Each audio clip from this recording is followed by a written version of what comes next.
din, pero sa Quezon City pa. Kaya tara, samahan niyo ako.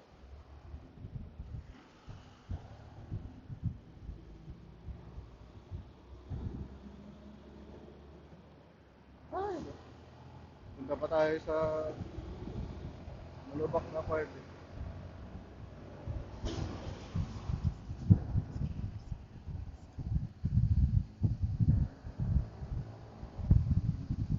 Yun, sana hindi rinig yung hangin kasi sa mga gantong mabibilis, medyo ayun, mahangin na. Kaya sana kahit pa paano ay ayun, sana kahit pa paano marinig yung boses natin kahit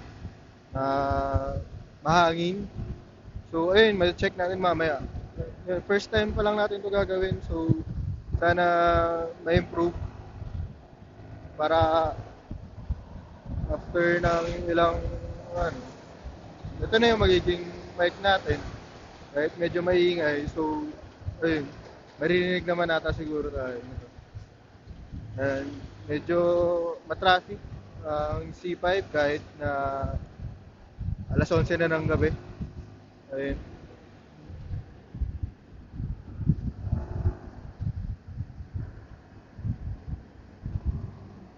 Night ride lang tapos ayun, video lang tayo. Sana makita. Di pa naman ganun kagandahan sa dilim yung ating camera.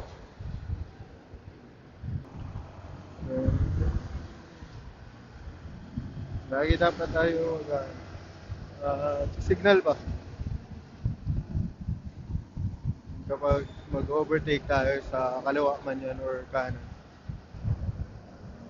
Pero mag-overtake lang tayo sa kanan kapag kapag 3 lanes. Kapag 2 lanes lang or isang linya lang, huwag tayong mag-overtake sa kanan. Laging kaliwa. Pero pag ganito kaluwag, okay lang naman mag-overtake.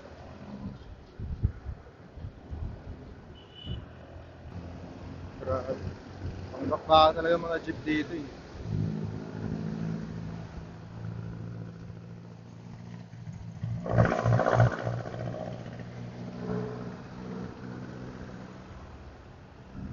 Ilang gig kaya to? Ano lang yung sinit lang natin siya sa 1080p. Pero 60 FPS para may pagka-smooth. Ayun, may ambulance. Padaanin natin.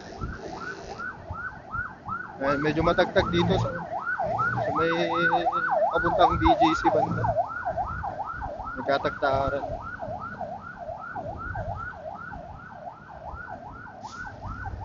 Ayun, sana maabutan natin.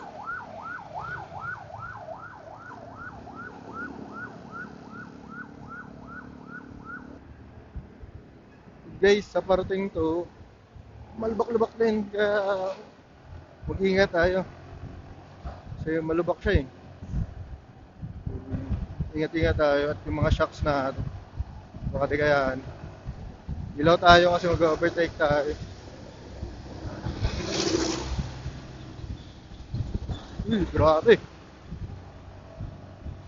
Dapat asphaltuin na nila to.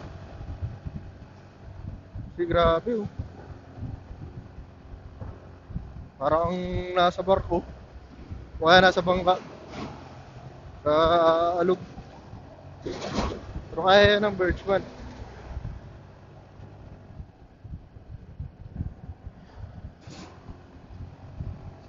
Pero maya maya, magpapakil tayo kasi wala, sobrang lalalo ng lubak. Pag sumikip na yung daan, dun, simula na yung lubak. Tuloy-tuloy na yun. Hanggang makarating tayo ng Pasig. Lalo na dito parte. Grabe ang lubak dito eh. Kaya medyo traffic. Intersection kasi di, kaya traffic. Dito, kapag nandito ka, so maganda na dito ka sa linyang to. Kasi mas konti yung lubak dito. Kaya mas safe siya. Ayan, 12 minutes na lang, makakarating na tayo sa paroroonan natin. Sana maging maayos at ligtas tayo sa ating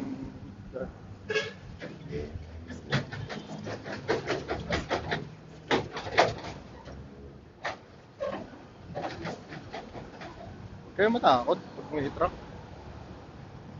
Sa, ano lang yun. Titignan mo lang sa aray, sa peripheral vision mo na nandyan pa rin siya na hindi ka masasagi. Dito tayo.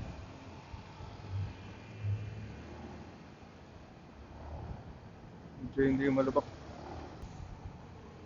Good record pa kaya. Sana naman hindi ma-full, no? Kasi sayang naman yung pagsasalita natin kung hindi na pala nagre-record. And dito maraming naliligaw. Pag liliko ka, sa pinakakanan ka dapat.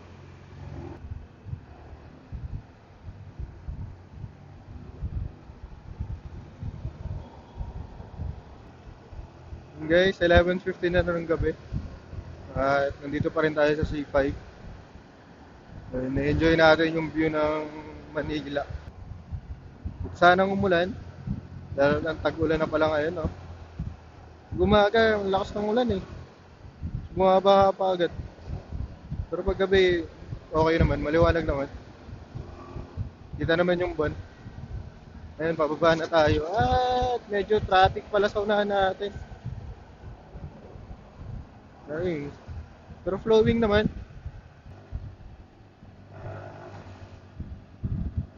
Ayan, 8 minutes na lang, makakarating tayo.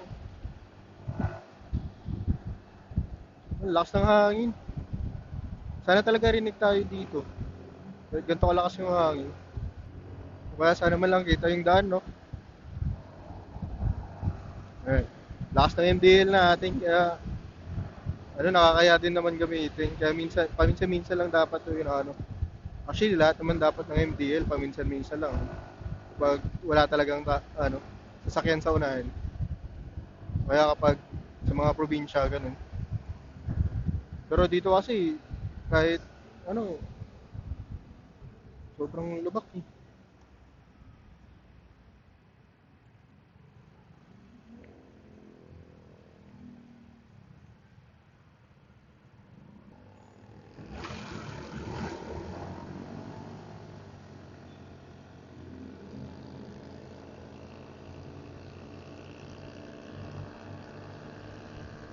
Dito sa Arcovio, may magandang spot dyan.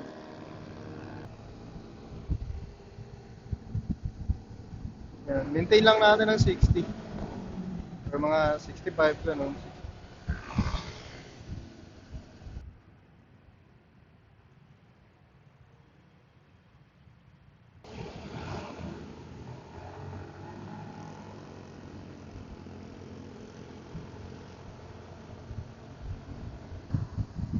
Uh, Dami pa rin sasakyan.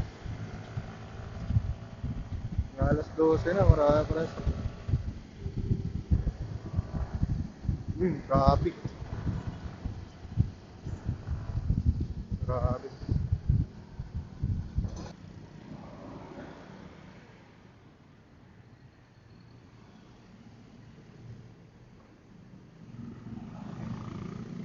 For minutes na nga lang, traffic pa.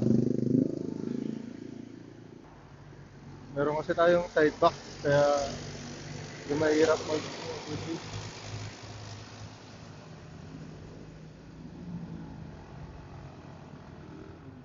Hirap talaga mag-overtake kapag may side box eh. Kaya dapat, belong-belo ka talaga dapat. Pero sanayin lang din. Ang ganda. Ganda talaga mag-night ride. Mas safe siya eh. Kung kukumpara mo sa umaga. Kalaban mo init, yung grabe na traffic.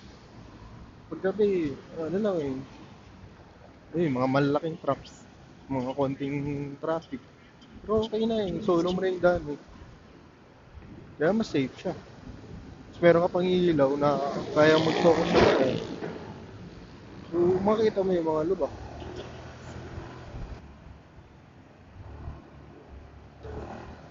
Lapit na tayo.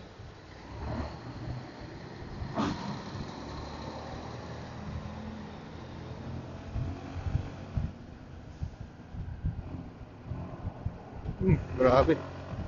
Tagal-tagal na itong hindi na-asphalt ah. Lapit na tayo. Tagal na ito, ilang buwan na ito eh. Ayun guys, bye-bye. Malapit na ako sa destination ko. Ride safe sa inyo.